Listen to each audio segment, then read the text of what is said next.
ఒసేయను పూరి రత్నభండారు ఇప్పుడు ఎక్కువగా వార్తల్లో వినిపిస్తుంది కదా. అసలు ఈ రత్నభండార్ స్టోరీ ఏంటి? దీంట్లో ఏముంది? నిజంగానే రత్నభండార్లో వెలకట్టలేనంత సంపద ఉందా? కొంచెం చెప్పవే. నువ్వు గ్యాప్ ఇస్తే నేను చెప్తారా.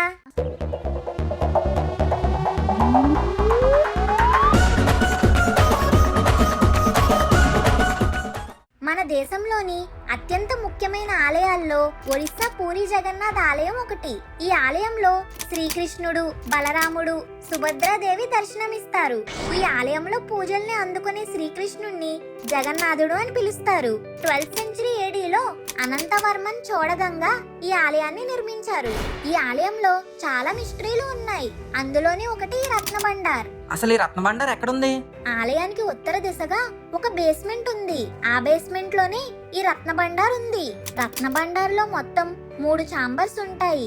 మొదటి ఛాంబర్ ని బాహర్ బండర్ అంటే బయట గది, రెండవ ఛాంబర్ ని భీతర్ బండార్ అంటే లోపల గది అని పిలుస్తారు. స్వామివారి ఉత్సవాలకి అలంకరించే ఆభరణాలన్నీ ఈ బాహర్ బండార్ లో భద్రపరుస్తారు. ఈ బాహర్ బండార్ ను అస్తమాను తెరుస్తూనే ఉంటారు. రెండవ ఛాంబర్ భీతర్ బండార్. మిస్టరీ అంతా ఈ గదిలోనే ఉంది. 12th సెంచరీ నుండి రాజులు, భక్తులు ఆ జగన్నాథుడికి అర్పించిన ఆభరణాలు, కానుకలు అన్నీ ఈ గదిలోనే భద్రపరుస్తారు. ఈ గదికి ఒక పెద్ద తలుపు ఉంటుంది. దానికి 3 తాళాలుంటాయి. ఒక తాళం గజపతి రాజు వంశీయుల దగ్గర, రెండవ తాళం బండార్ అధికారి దగ్గర, మూడవ తాళం కలెక్టర్ ఆఫీస్ లో ఉంటుంది. ఈ 3 తాళాలని ఒకసారి పెట్టి ఓపెన్ చేస్తేనే డోర్ ఓపెన్ అవుతుంది. 1905, 1926, 1978లో ఈ గదిని తెరిచారు. 1978లో ఈ గదిని తెరిచినప్పుడు సంపదను అంతా లెక్కించారు. మొత్తం 70 రోజులు పట్టింది స్వామివారి సంపదను లెక్కించడానికి. అయినా సరే పూర్తిగా లెక్కించలేకపోయారు. కొన్ని ఆభరణాలను లెక్క పెట్టకుండానే వదిలేశారు. కానీ ఆ లెక్కల ప్రకారం 128 కిలోల బంగారు ఆభరణాలు, 221 కిలోల వెండి ఆభరణాలు, విలువైన రత్నాలు, వజ్రాలు, వైడూర్యాలు ఇలా ఎన్నో విలువైనవి ఈ గదిలో ఉన్నాయని గుర్తించారు. వామ్మో, రెండో గదిలో అంత సంపద ఉందా? అవునరా. ఆ తరువాత పురావస్తు శాఖ వారు ఎప్పుడో 12వ శతాబ్దంలో కట్టిన రత్నభండార్ శిథిలావస్థకు చేరుకుందని, ఈ రత్నభండార్ను రిపేర్ చేయాలని, రెండవ గదిని తెరవాలని ఆలయ సిబ్బందిని కోరారు. దీనికి ఆలయ అధికారులు ఒప్పుకొనే లేదు. ఈ విషయం కాస్త కోర్టు వరకు వెళ్ళింది. 2018లో లోపల గదిని తెరవాలని కోర్టు ఆదేశాలు జారీ చేసింది. 2018లో ఈ గదిని తెరవాలనుకున్నారు కానీ ఒక తాళం మిస్ అవ్వడంతో గదిని తెరవలేకపోయారు. తాళం కనిపించకపోవడం చర్చనీయాంశంగా మారింది. తాళం కనిపించకపోవడంతో అసలు లోపల ఆభరణాలు ఉన్నాయా లేదా అనే అనుమానాలు మొదలయ్యాయి. ఈ విషయం కాస్త రాజకీయ అంశంగా మారింది. బీజేపీ ప్రభుత్వం మేం కనుక అధికారంలోకి వస్తే రత్నభండార్ని తెరుస్తామని హామీ ఇచ్చారు. ఒడిశాలో బీజేపీ ప్రభుత్వం అధికారంలోకి వచ్చింది. ఇచ్చిన హామీ ప్రకారం రత్నభండార్ను తెరవాలి అని అనుకున్నారు. మరి తాళం పోయింది కదా, ఎలా తెరుస్తారు?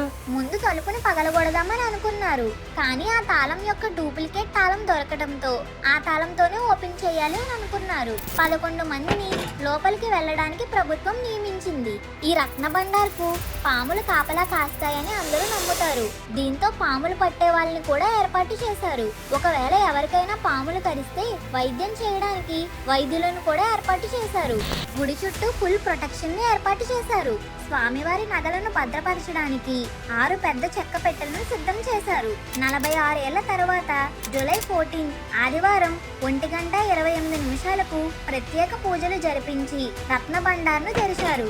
లోపల పెట్టెల్లో ఆభరణాలు, రత్నాలు ఉన్నట్టుగా అధికారులు గుర్తించారు.